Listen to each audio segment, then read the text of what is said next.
Hello, everybody. My name is Alex Weisberger. I do work here at Datadog, actually.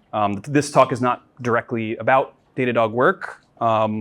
It's just about a paper that I have kept coming back to in terms of rereading, and I discovered that we host this meetup at the office that I work at, so I thought, why not come down and talk about it? So yeah, real big thanks to the organizers to putting this on, and yeah, let's get into it. So the paper that I'm going to present on is called Performal. It's a portmanteau of performance and formal, and it is about formal verification of latency properties for distributed systems. And this is what the paper looks like. First things first, I'm just presenting on other people's work, right? So just shout out to the authors of the paper. We have Tony Zhang, Upamanyu Sharma, and I believe Tony's advisor was Manos Caprizos. So again, I'm just relaying their work. And I'll also give you a too long didn't watch as well. We don't have to get to the end of the talk. Well, I'll just give you the main contributions of the paper to kind of keep this in mind. And then, I'll dive into my perspective on it and highlight some things about the paper. But the first main contribution is that they provide a way to prove what they call symbolic latency bounds. So when you think about performance, you tend to think about numbers and measurements and milliseconds and things like this. They provide a way to kind of abstract over that and express the performance characteristics of a system as a logical expression.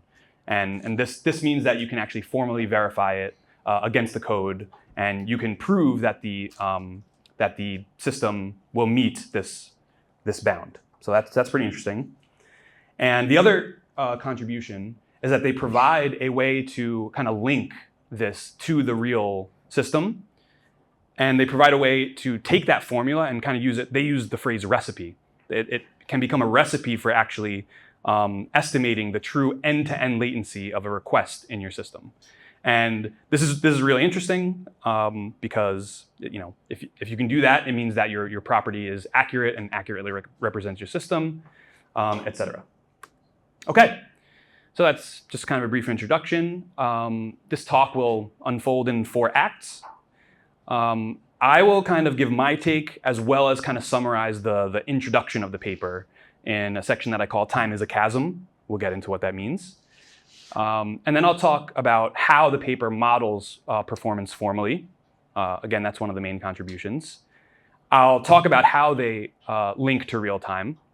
And finally, we'll depart from the paper itself, and I'll talk about how I think that we could operationalize the ideas in this paper. Like how to take some of these ideas and maybe apply them to a system that we are working on at work. Okay?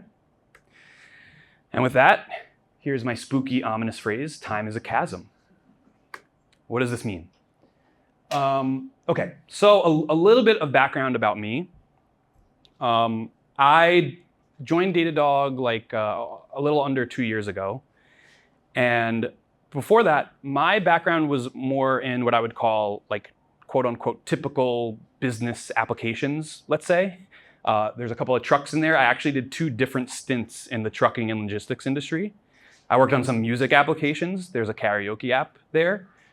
When I worked on that karaoke app, an app called Musical.ly dropped. I don't know if anyone remembers Musical.ly or what it turned into, but that's now TikTok today. So we were absolutely demolished by this other company. That was really fun. And I worked on some commercial real estate software as well. So point being, performance issues always arose there, but I was more so interested in checking the correctness of business functionality. That was kind of the bread and butter of what I was working on. So I became really interested in testing. And through testing, I found my way to property-based testing, and eventually worked the ladder up to TLA plus and things like this. And if I say an acronym that you don't know, it's totally fine. Feel free to ask or come up to me after and I'll explain it. But yeah, I became very interested in testing and verification. I still am, but I found my way on the database monitoring team here at Datadog. And we are really focused on performance and reliability monitoring. And I've been looking for this kind of same way to model performance formally for quite some time. And we'll see if this paper is like the way to do it, but I think it is a very interesting perspective on how to think about performance and gain a deeper insight about the performance. The other thing that happened, which is why I'm giving this talk, is I read this blog. It's a very short blog post. It's by Mark Brooker at Amazon, and it's called "Formal Methods Only Solve Half My Problems." Again, for me, who is like has a kind of extracurricular interest in formal methods and learning more about it, I saw this and I said, "Wait, what do you mean? Like, what's the other half?" And I realized that I had a pretty big. Again, I've been focusing on performance monitoring at work, and then I read this blog post and I just realized I had kind of a blind spot in what in kind of my knowledge. And I really, the thesis of the paper basically goes like this. On the left, on the left, we have the kind of state behavior of our system, right? You have a banking application. You want to make sure that money goes into the right accounts. This is like the states of your system. And you can think of that as sometimes when we're writing tests, we often will like stub out any sort of clock or anything like that, right? We can make time move as fast as we want. We could even do something like property-based testing, or even, again, in TLA+, we can do model checking, where we explore the state space of our system and check that the states are correct. The key to doing this efficiently is that this is sometimes called the logical time model. It's not the same thing as the wall clock time. It's logical time. All we care about is whether or not we hit the right states and in the right sequences. So we can speed up time, dilate it as much as we want. The time being a chasm is the other side of the equation. You deploy your system eventually, and all of a sudden, the real numbers, the real numeric values on the edges really become important. It becomes very important whether or not your system takes 500 milliseconds or 800 milliseconds or 11 years to respond to a single request. And once you introduce timeouts, once you introduce real time into the system, then you have to layer on additional things like timeouts and things. So you have to worry about error states as well. So this is basically, again, the thesis of this blog. There's just this chasm, and we just don't have the same amount of tools for reasoning about performance. And that's sad because time is an important chasm, right? I'm only giving one hot take in the whole talk, and that's that slow software is bad. You'll hear people say this a lot. I'm not moralizing in any way. It's just that literally we need to worry about the speed of our software. Eventually, if you have a timeout, that can turn into a denial of service past a certain point, right? Performance and reliability are highly intertwined. So in order for us to actually even meet our functional correctness requirements, we do need to worry about performance at some point. And this is basically the argument that the authors of the paper make. Performance, we've had a great amount of success with applying formal verification to the states of our system. Performance is at least equally important. We should try and do the same about performance. So how do the authors propose to reason about performance formally? Their kind of key opening insight is that it's no surprise that the chasm exists, and we aren't able to apply formal arguments to performance as well as to the states of our program, because we have this thing called the environment, right? And the key insight that they make is that the first step is we actually have to separate our code from our environment. What does that mean? It means that we control our code, and we control the logic of our code. We often do not control like the specific operating system that we run on, the specific hardware, et cetera, et cetera, et cetera, right? We're, especially in today's kind of cloud deployments, you're running on commodity hardware. You don't know, there are things like branch prediction. There's things like out of order execution on the hardware. Sometimes you don't even know if the instructions are going to go in the same order. You have packet routing algorithms that can send packets all over the place. So the actual environment is a messy place. Now, this might sound concerning because there is a lot of importance in the environment. The authors have a way to solve this, but that goes on later in the paper. The first step is to do the separation and reason about the performance characteristics of our logic. And their argument there is that oftentimes performance bugs are logic bugs. If you know that a operation is extremely expensive, your logic should try and avoid that as much as possible, and things like this. Practically, it's also just easier to verify logic to verify properties on like a logical model that you control versus one that you don't control. Okay. So the model that the authors put forward, they actually base their timing model on top of something called Iron Fleet. We'll get to what Iron Fleet is in the next slide, but Iron Fleet itself is a distributed systems research project put on by Microsoft, and Iron Fleet is itself based on the idea of state machines. So a state machine is a pretty simple concept actually, and it's so powerful because of how simple it is. So here we have a little counter system modeled. And what you do in a state machine is you model the states of your system along with actions in your system. And all you do is define one next state function. It's technically a relation, but let's just think of it as a function that returns a bool at this time. And all you do is you take any two pairs of states, the current state and the next state, along with the action, and you just have to return whether or not that transition is valid. So here, when we receive an increment action, it's only valid if the next state's x value is equal to the current state's x value plus 1, right? If we were to pass in any other states, it would not be a valid transition, so we don't get this diagram. So that seems kind of simplified, and you'd be correct in thinking that. It's a simple but kind of infinitely powerful system. What Iron Fleet does is Iron Fleet comes in and it adds a distributed system topology on top of state machines. And what it does is it says, every state machine basically is a set of individual hosts. So these now are, individual, could be a VM instance, could be an actual deployed machine, but they communicate over a network. And this is basically the essence of what a distributed system is. You have hosts that can be independently deployable, communicating over a network. Within each host, you just have a state machine. And that research goes over how to model things, and this is where the complexity ramps up very quickly. Iron Fleet is a very interesting project, actually, independent of this. They have verified things like distributed lock systems. They've verified sharded key value stores, and they've also verified replicated state machines. So some pretty difficult and complicated distributed systems Iron Fleet has verified correctness properties of. But again, we're concerned about performance and time here.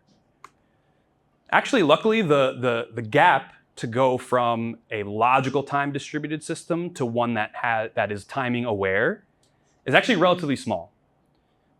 So in blue is what this paper adds to the Iron Fleet distributed system model.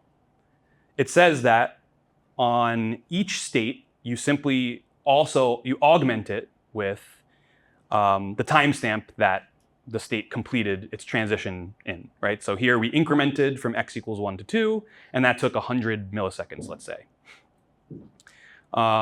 And furthermore, because we're in a distributed system, also whenever a message is passed between hosts, that message is also augmented with its delay. And this, I think, is a really, really good choice that the paper makes. Because as I said before, the paper says that we should separate the code from its environment. But that doesn't mean we can ignore everything, right? We do have to we do have to incorporate some parts of the messy realities of performance into our model. And one of them is message latency. If we're sending a packet from New York to Seattle, that's going to take physically more time than New York to Virginia. And so they do incorporate that into the model. Question on that. Yeah. So those are not like millisecond, actual real numbers, like the 0, 100, 500, but they're derived from like C numbers in the world, or you can, I mean. So, honestly, this is exactly going to address that. Then you should keep going. Yeah, well, no, it's just like a great segue. The second half of the authors say that Performal is a 2-tier system. The first tier is how to model performance with just like pure logical variables. So in the kind of logic behavior part, there's no concrete numbers, unless for some reason you know that like when you increment your x variable, it always takes 5 milliseconds exactly. They actually say that in the logical model, you think in terms of variables. The increment action, the second state actually occurred in d time, or the timestamp is time d. So it's like an abstract symbolic variable, kind of similar to like time complexity, like big O of n. Yeah, but we're going to talk about how to get real numbers out of it, though, absolutely, because that's where I think the paper gets really exciting. Yeah, so symbolic latency in a nutshell is reasoning about these state transitions and message delays in terms of abstract variables. Like this increment action took d time to complete. And furthermore, the paper takes this what's the word? Convention of whatever the action is that led to the state transition, you can actually name the action. You can actually name that time delta equal to the name of the action. Does that make sense? So we can also say that this transition from x equals 1 to 2, it took inc amount of time, because it's just symbols. We're creating a logical expression here, and inc represents this time delta. So inc equals d minus 0, which equals d. They're all logically kind of equivalent. Okay, we got to ramp up the complexity a little here, though, because I feel like you will not trust me if we just talk about like the x variable incrementing and et cetera, et cetera, et cetera. So let's look at how symbolic latency kind of unfolds in a more realistic example. This is the example of a web server communicating with a database, making a database call. So you can look at this as like each hop is an action occurring, right? So typically a web request will do some pre-processing step. You'll get the params via the web and you'll parse them and do something. You'll construct a database request. That'll be another hop. And these are all actions in the state machine behavior of the system. Now is where network messages come in. Once you've formed a database request, you have to actually send it to the database. And that's where you see the D. Hopefully it's not confusing. It's not the D from the previous slide. This D is the message delay in sending a request to your database. One thing the authors also say that we should model is this queuing step, which occurs on the database. Again, there are a lot of messy things that we're not going to think about in terms of networking and operating system details, but network packet queuing is a real thing. When you send a message, it has to physically go over the internet to the remote host, but it's not magic, and that packet just doesn't go into the program. The program has to call receive to read that packet, and there could be other waiting packets, or the host can be busy. So there's some amount of time that the database just sits there and doesn't even receive the packet. You can see why formal modeling starts to get, we need formal modeling to understand complicated scenarios like this. Okay, after the queuing on the database, we have this con queue term. There's further queuing on the database. Databases usually have connections. So this query was sent and the database might not be able to service it immediately. Finally, the query executes The query builds up a response. The response is a network request, which experiences its own network delay back over to the calling host. There's another round of queuing, and then finally we post-process and return. Okay, so all of this might have taken place in 5 lines of code, but if you think about the states transitioning through the system, this is pretty accurate. And what the paper says is, the paper provides kind of logical rules and forms like a semantics for the passage of time. And basically, these semantics, you can basically sum each step together. So all together, we could say that this request will respond in less than or equal to the preprocess plus DB request term. So this is a symbolic latency term that describes overall the performance of the system. Okay. It gets a little more complicated because we have to think about, the paper also tackles concurrency as well, which I think is, again, a really good choice, because a lot of the criticism of formal methods is like, well, does it scale to concurrency, and how do we deal with practical things? So just briefly, let's just say the paper does go into that. It does become a little messy, and there's a little bit of confusing details here. But the long and short of it is that when you have 2 concurrent operations, you can effectively take the maximum of their symbolic latency, and that becomes the symbolic latency of the full request. So here's a backup system that receives a request and first fires it off to 2 concurrent backup servers before acknowledging that they both succeeded, to make sure that probably the data is durable and retrievable and stuff like that. The reason this gets a little dicey is because actually in the logical layer, you don't have to worry about the max stuff, because if you look at the 2 concurrent requests, which is D plus backup request plus D, because we're in the logical realm, you don't have to worry about that, because they're the same, like the max of D and D is D, right? They're equivalent logically, but when we get into the real-time linking, that's where you want to start to, they talk about annotating where the concurrency is in your program. And so there is a way to reason about it, but it requires special care, like everything else related to concurrency. So all that is to say is actually symbolic latency is a really simple language if you view it as a language. All you can do is you can have the kind of atomic lowercase e term, which is like some kind of variable amount of delay or a constant or something like that. You can have 0. It can be 0 where there's just no time passage. It's kind of an identity operation. And other than that, you can just sum symbolic latency or take the max. Sum is for sequential operations. Max is for concurrent or parallel operations.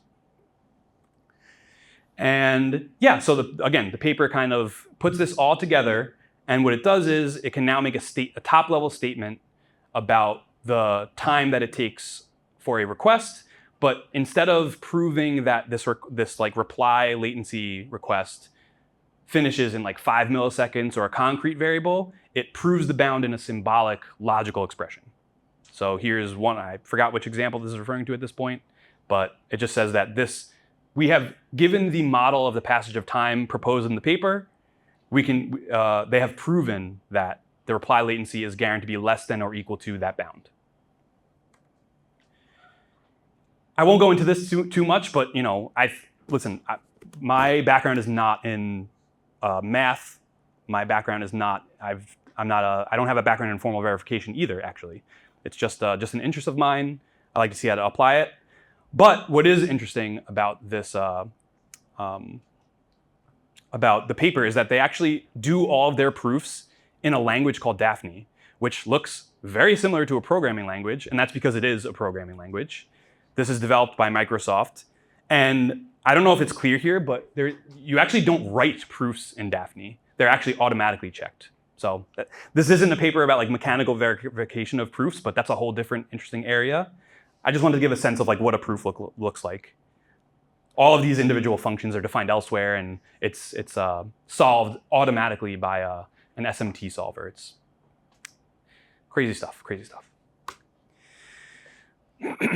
And I think this is the final thing about symbolic latency. what the authors say is that there's value to thinking in terms of symbolic latency beyond proof, right? Because again, I don't do like formal verification at work, but I always draw inspiration from the properties that get proven because I think reasoning about something logically, there's a lot of value in understanding that. So what the authors argue is that one of the main values of even stating the symbolic latency of a program is that you can start to see, you can almost spot a bug right in the property, right? So again, this is very similar in my mind to computational complexity. If you write out an algorithm and you start to reason about it and it's 2 to the n, you know that maybe your inputs are small today, but at some point it's gonna blow up. They actually created a formal model of Zookeeper, and they verified that I think it's like the startup operation met these bounds. In bold is basically, like I mentioned earlier, some performance bugs can literally be logic bugs. In bold are these extremely expensive operations for Zookeeper, and you can see this was associated with a Jira bug. Basically, the Zookeeper cluster could get into a state where maybe some node died and it had to do a leader election. And as it was choosing a new leader, the leader node had to send the snapshot of its entire data set to the new leader. And as your data set grows and grows and grows, this operation was taking minutes and even hours in some cases, I think. So the authors went in and they proved that this happened. They made a modification to the algorithm, and they actually removed this from the symbolic latency property. So this is why I think it's really, really nice to express the latency symbolically rather than just saying something like an SLO of, hey, we guarantee that this request responds within 500 milliseconds. There's just a lot of information lost in like a numeric bound like that comes out in a logical property. Maybe you're going to talk about this. Sure. D kind of makes sense based on the previous slides. What is F in this bound right here? Do I have to repeat the question if they have a microphone? Yeah, you wouldn't mind, yeah. Sure. So they asked, in this particular example, what does the F represent? I'm not gonna lie, I'm not 100% sure. I actually don't think the F is some other symbolic representation of some other action in their model. And I'm not as familiar with like this particular part of it, basically. But it's just some duration of time that happens somewhere in the system. That's a really vague answer. I apologize. And you had a question? Yes. So if you had sort of a system that had a tiered level of getting data, so for example, it went to cache first, and then it went to the database, and then let's say it looked in like a long-term data store for some older data, would it be better to have a max kind of formula or just do two separate symbolic equations? The way that I read the paper is they would appear as separate expressions, because max I think was more so to reason about concurrency.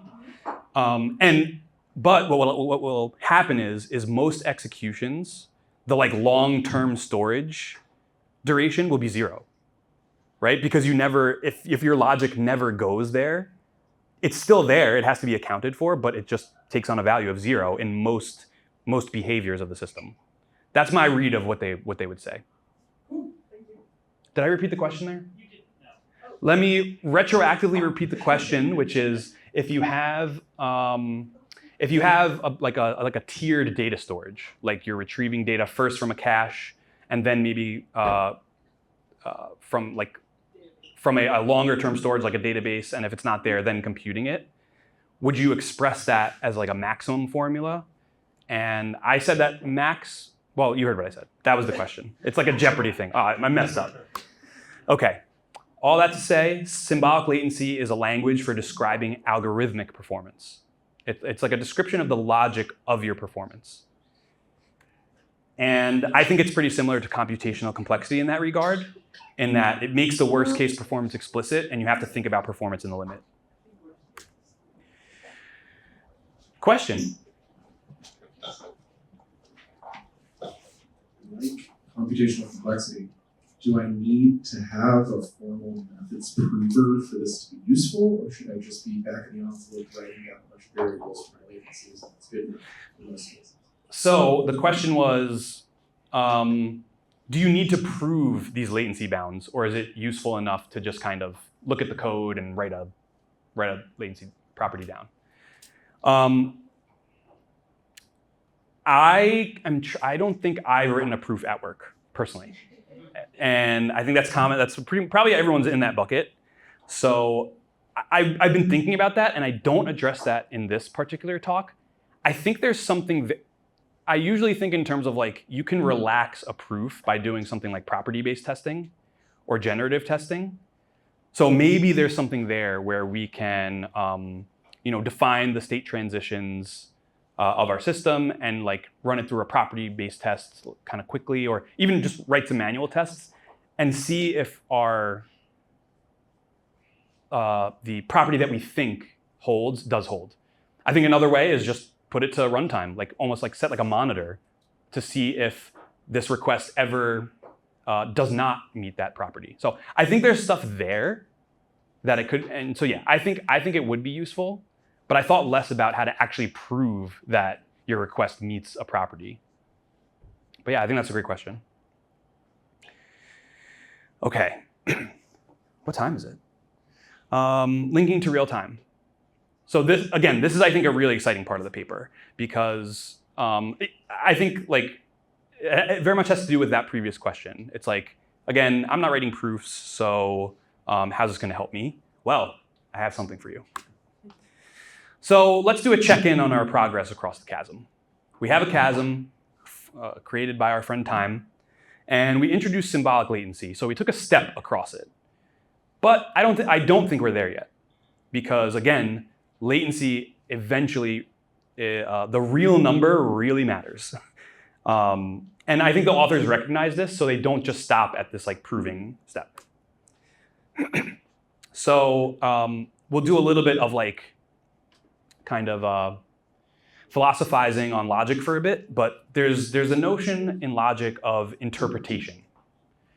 So we're seeing a symbolically latency term like preprocess plus DB request. I imagine that everyone's mind went to, well, these are numbers, because that's where my mind goes to when I see the plus symbol. But one of the things about logic is it's just symbols, right? So that is us interpreting these symbols as being in the context of like numbers and addition, right? We're getting a little off the deep end here. But we could equally interpret these symbols in a different way. And that's what the paper argues, that we can equally interpret these symbolic durations as distributions. So you can think of them as like probability distributions. If anyone's ever used like a monitoring tool, you usually can see like the distribution of latencies that was collected by it. You don't just see individual request latencies. And the interesting thing is that there are rules for combining distributions, just like there are rules for combining numbers. And that's what the paper argues, is that in order to go from this like symbolic latency term to the messy details of reality, we're going to have to conduct some measurements. And it's best to measure the distribution of these like individual terms over a period of time or a benchmark. And then we can combine them in different ways. So one of the ways is what's called a convolution. So I heard about this a long time ago in college. I have never used it since. And what I kind of relearned throughout the paper is that you can think of a convolution as summing a distribution. The paper gets into it. You have to like think about whether or not you're treating these distributions as like continuous or discrete. I like discrete math. I like things that I can count and finite things. So and they kind of anytime you're dealing with measurements, you're in the discrete domain. You can only measure a finite number of measurements, et cetera, et cetera. So they go over the. actually, they don't list this formula. I pulled it up from somewhere. But there is a formula for what's called a discrete time convolution. And it just basically means you're summing these. It would be, what would be the result if you summed these distributions together? I'll actually, in a little bit, this will actually even be even more obvious, because you can actually just approximate the convolution by just picking random samples and actually physically adding stuff together. We'll see that in a minute. Because I will point out, one of the really, really key assumptions for convolution, but also a lot of probability stuff, is that it assumes independence of the variables, right? So if we're adding two variables, this assumes that they're completely independent. This happens in a lot of math, in queuing theory and all of this. And I don't mean to, speak ill of my elders, but I think independence is not a great assumption, because, performance is a great example. Like if a lot of requests hit your system all at once, that's going to overload probably a shared resource, which is going to feed back and cause queuing, which is going to in turn affect other things. So there's a lot of interdependence, I think, in real systems.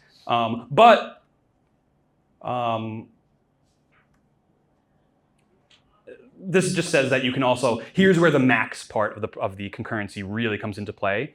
Because when you're doing the observed measurements, if you don't properly annotate what is concurrent or not, you're gonna double count measurements, let's say. What would have been a better transition is if I said that basically you can use these to predict. You can use these measurements and these combinations to predict the actual end-to-end latency of these requests. And they're actually really careful in the paper. They continuously say, this is not, these latency properties are upper bounds. They're about worst case behavior. But they said, we do think that it accurately is describing just the behavior of performance. So they did do a kind of, they wanted to see how closely the observed performance matched the estimated performance. And these are the graphs. They're pretty close. Interestingly, you can see on the end of every graph, there's like a little upward slope. And that's because these are cumulative probabilities. So all the way at the end is the worst case scenario of every single term in every single term in the symbolic latency property. So if everything goes wrong, if you have intense queuing, you're going to have a really bad time in terms of latency. But I just want to stress that they found that even by using the kind of independent probability equations, the estimated latency closely matched the observed latency, which I think is really, really cool. So did we completely cross the chasm of time? I'm not sure, but I think we got pretty close by adding on measured distributions plus combination operations that allow you to combine these distributions. And to sum up that part of the paper, symbolic latency becomes a recipe for concrete latency when used to combine measured distributions of constituent terms. Whew. This is the last part, and it's actually not that long, so hopefully we're good on time. Okay. Good. Probably another 5-6 minutes, including a demo. Okay. So I was thinking about how to operationalize this, to your point, are we going to write proofs at work? I'm not sure. But as I was, this all comes down to why I wanted to present on this paper. I was reading this paper, and I'm in Datadog all day, monitoring software. Even before working at Datadog, I was on SRE rotations and things like this. I've been looking at monitoring software for a long time. I feel like what the paper described, I feel like symbolic latency is the exact same thing as a span. And so for those who are not familiar, distributed tracing is an approach for measuring end-to-end requests and the performance of the sub operations in the request. That sounds a lot like what's being described in the paper here. And furthermore, spans are always associated with a duration. And what I kind of realized if you Google like what is distributed tracing and what's a span, there's kind of some like informal language given. It's like, oh, a span represents a computation, or a span is a wrapper around a thing. Like, well, I think actually very formally we can say that a span encapsulates an action or a transition in a state machine. It doesn't track the state of that, but it does track attributes of that transition, duration being one of them. So we have our state transition going on under the hood. The span wraps that, and it can see that in this incrementing back to our x variable, that only took 100 milliseconds. And so we basically have tools that are already capturing what effectively are the subterms of symbolic latency as proposed in this paper. Well, that's really cool. Spans also usually come with latency distributions. It's like, this is too good to be true. Now, this is actually a really interesting point, I think. So again, most I'm partial to Datadog, but most observability tools will give you the latency distribution of your spans. But it's interesting because latency distributions like this, expressed as a histogram, they're slightly lossy, right? And what I mean by that is they are accurate in that they reflect the true distribution of request latencies. But within a bucket, you kind of lose a little bit of info. Like we jam a bunch of requests. You can't go from a latency histogram back to the original set of requests that happened, if that makes sense. But the trade-off you get for that is that it's extremely efficient to both store and transmit these things. And that when we're talking about operationalizing this, it's going to be difficult to measure every single span in your system by hand. That's why observability tools exist. And the way you transmit and store latency distributions is just by an array of buckets and array of counts. So it's a very, very efficient representation of a large amount of data. You could like record a span for 6 months and you can, get this back in probably, 100. I'm not going to try and estimate how much data it is, but it's an efficient representation. So I think that's the proper way that we should. I think that's like the proper interface for trying to utilize. I guess where I'm going with this is what I would like to do is I'd like to simulate request latency by building up a symbolic latency term over time. And so in order to do that, I think we should take a histogram either by hand measurement or out of an observability tool, and you can't draw directly from a histogram because the counts are like actual values. What you need to do is you need to convert it to a probability distribution. And the way that you do that is the x-axis in the histogram is like, in the case of a latency histogram, is the actual latency. You need to pick a value out of you only have the ends of the buckets. You need to pick a value as like the representative value. One way to do this is by just picking the center of the bucket. And again, this is like kind of a lossy operation where we're taking liberties here, but simulation is about trading off like 100% accuracy for running a simulation a large amount of times. So yeah, so and this is like a little bit of Python NumPy magic where we're basically just shifting the entire set of bins 1 over and then calculating the distance between each edge and then dividing by 2. So we're taking the midpoint of all the bins. And then now we convert the absolute magnitude of the counts of the requests into probabilities by just dividing each one by the sum, right? It's the proportion of the total that we want. So with this like kind of simple calculation, we can return the actual bin values and the probabilities. Along with that, we shove it into a data burrito because we got to pass this data around. This basically takes in one of those histograms and it just calls our hist to probability function. So now we can operate in terms of distributions and we can start to form logic based on that. Well, pretty much as we saw, symbolic latency is pretty simple. It's like it's either summing or it's either taking the max. And here's what summing a distribution like this would look like. It would take in 2 of those distribution objects, and you can use NumPy or any sort of probability, numeric analysis tool. What this does is this just draws size number of values out of that particular distribution. And we then convert that back to a histogram because that's what our distribution burrito takes in. But the key is we can,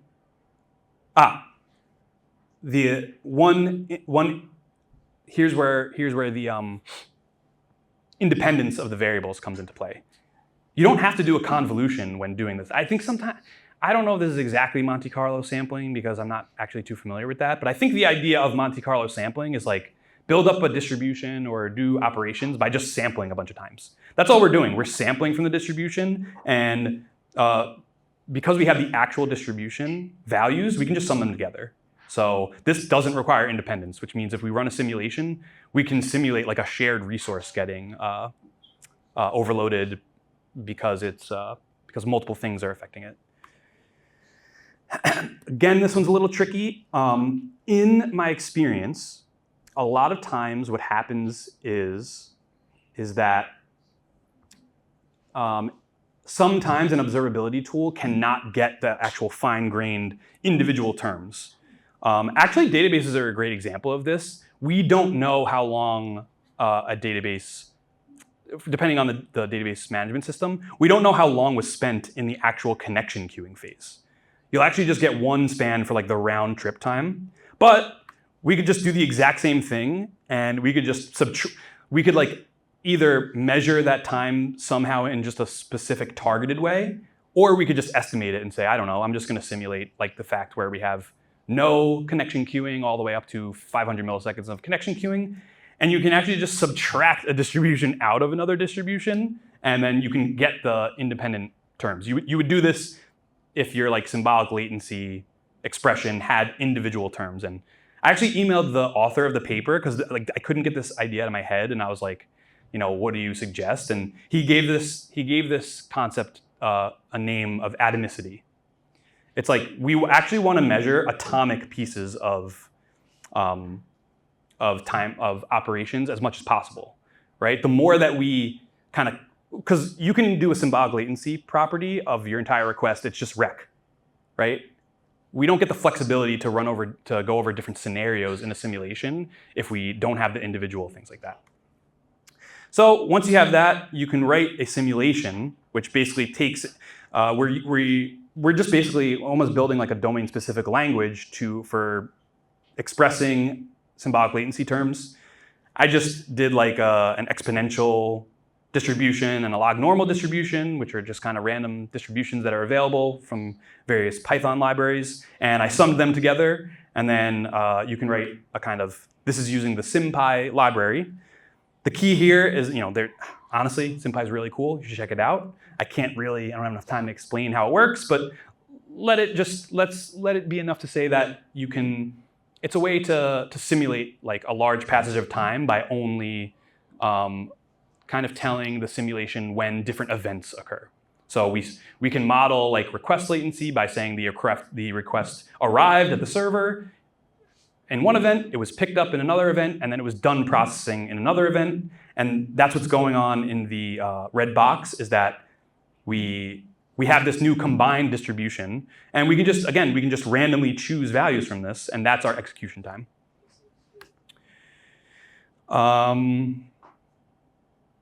Yeah, so here's kind of just a recap. I did have a quick demo. Is there 4 minutes? Yeah, you got that. Okay, I think the demo's fun. So this again is this SymPy simulation that it took 2 different individual distributions and it combined them together. And this simulation, I think, runs over like 5 minutes. Okay? And what it outputs is a series of graphs.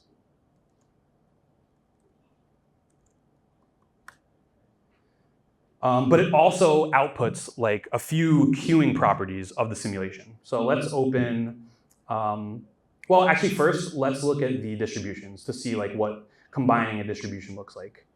It's hard to type with one hand. Hey, there we go.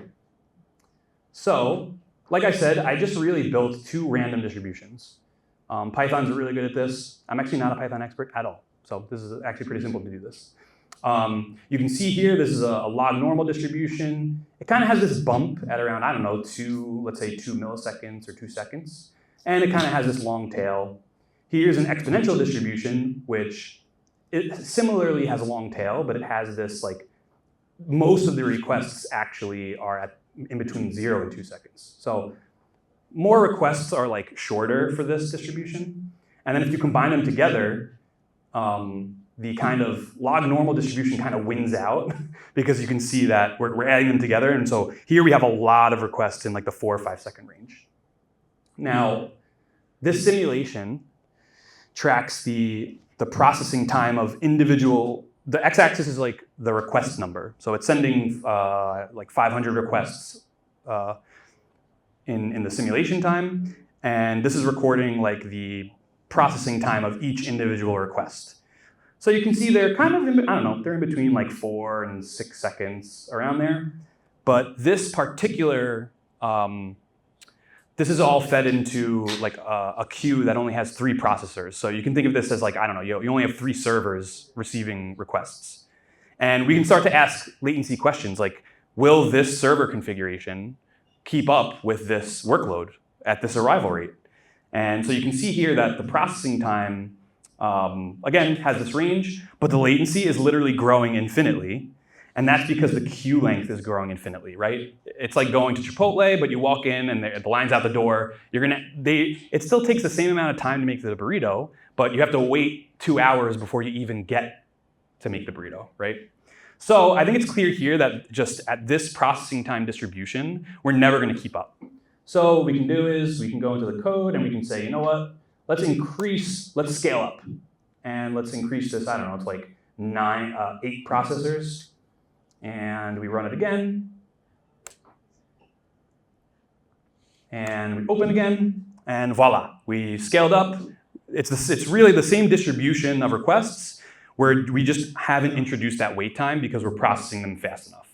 And I think this is really awesome because now we can go in and we can, again, you can do this with like only simulating the final top level distribution of requests, and you can learn things from that. That's really cool. But I think there's a lot of power in going one like level lower in terms of granularity and saying, well, what happens if only my connection queuing of my database goes up? How much connection queuing can I tolerate? How does that feedback and lead to queue length and wait time, et cetera, et cetera, et cetera. So I think simulation is like we have all the tools we need to extract data from distributed tracing, et cetera, et cetera. Question? Question? You end up going into Poisson distribution for the queue system. As a Poisson distribution is average time, the distribution of time if you have normal distribution time between messages incoming. Yep. The question is, did I use a Poisson distribution for arrival rate for the incoming requests? For outcoming. For outcoming. Measurement of times as initial sum. The answer is definitely no. I really like. I didn't use Poisson. Like this might honestly be completely probabilistically invalid, but so I didn't do that, and I'm always interested to learn more about that. Yeah, so that's a generic thing from queue theory. Yeah, exactly. Right. And another question. Given that you have this kind of symbolic representation for what your latency bound likely is, how hard would it be for you to update your simulation to take the parameterized variables as distributions? So you could arbitrarily like introspect, like what is the surface if I change my queue length or change my number of threads or whatever, without having to go back and individually modify the variable. Interesting. So I'm gonna have to clarify. So I heard like, can you parameterize the like individual terms? Yeah, so you currently have a distribution parameterized dynamic for your latency bounds, right? Like each latency is represented by a histogram, and you are dealing with that histogram, that sample distribution over that histogram, and you're combining these things. But your simulation currently has single variables for like number of threads processed. Yeah. How hard would it be for you to update your simulation to have that be a distribution or be just a range, right? Like let's say, Oh, yeah. what are the outputs for me having 2 to 20 threads? Oh, And then propagate that interval through the system so that you end up with a like data set out the other end. Yep. Now I understand. So the question was, the question was like, what if we treat these characteristics as constant or as a parameter? So what if the goal is to have a wait time under like 400 milliseconds? Can you work backwards and find like the acceptable distributions to meet that? I think was kind of that. That's a different thing, but also a great. Oh. I'm sorry, then I'm just not. Well, I mean, long story short is it's Python code, and I mean, I think most of what you're going to ask is going to be relatively achievable by just like structuring the code in that way. So, I'm sorry. Let's definitely talk after though, because I can tell that that's a good idea. I have a quick question. Just kind of, is it overly reductive to say in the first part of the paper that the symbolic latency is just the maximum amount of time any process can take is the sum of the maximum amount of time all the subparts that process can take? Like, is that overly reductive, or is that kind of the insight and the only thing you're doing is putting that into symbolic logic so that like TLA plus can work on it? Right. There's the logic part, which again is like, you know, whether or not you want to truly prove that, you know, that's up to us. So I think that part helps. I think having them like broken down in that way helps with like the proof part. I think because again, otherwise it would just be your request is less than 7 or something like that. And sorry, the question. Let me repeat the question again. It wasn't really a question. It was just asking about understanding growth. Oh, the question was: is it reductive to just say that like we have these constituent terms? Is it reductive to say that the ending latency is just equal to like the max of all of the individual terms? That's where I think the simulation comes into play more, because what I find is that the distribution actually greatly affects these like queuing characteristics, right? So the max might be 100 seconds, but if you only hit that like once a day, maybe that's okay for your system. So reductive is a strong word, but I think there's more information to be like gleaned from keeping them separate and thinking in terms of the distributions. So I had a question. You use the distributed span to measure, like, how do you use the distributed span? Because it doesn't take the subtasks, right? So did you subtract the subtasks from the top level span, like in the flame chart? Oh, so to be clear, this simulation didn't use spans in any way. This was like, I literally, I think I can show. I literally just like made up some existing distributions just to kind of play around with it. The question was, how did I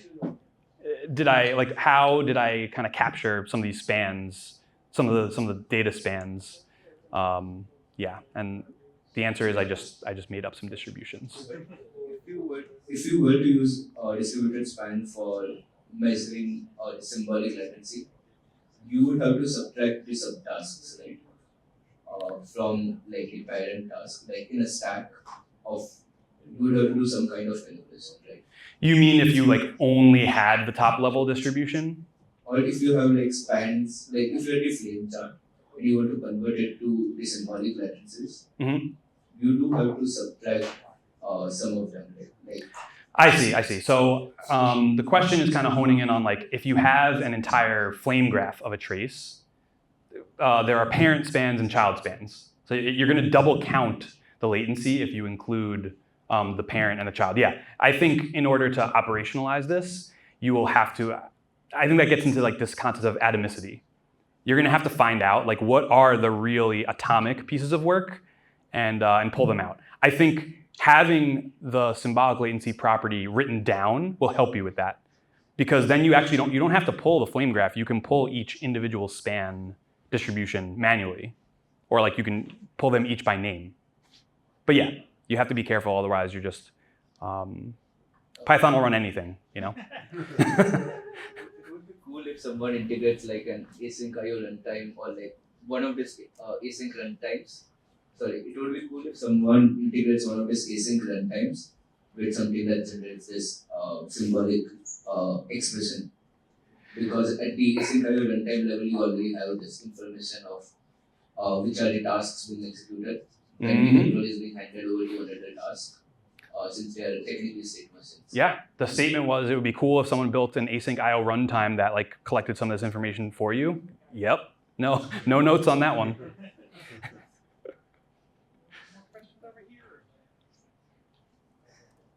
Are there any more questions, or can you kind of wrap it up there and have some more pizza? And beer authority after that. Yes, pizza. Thanks for listening, everybody. Major props to the authors.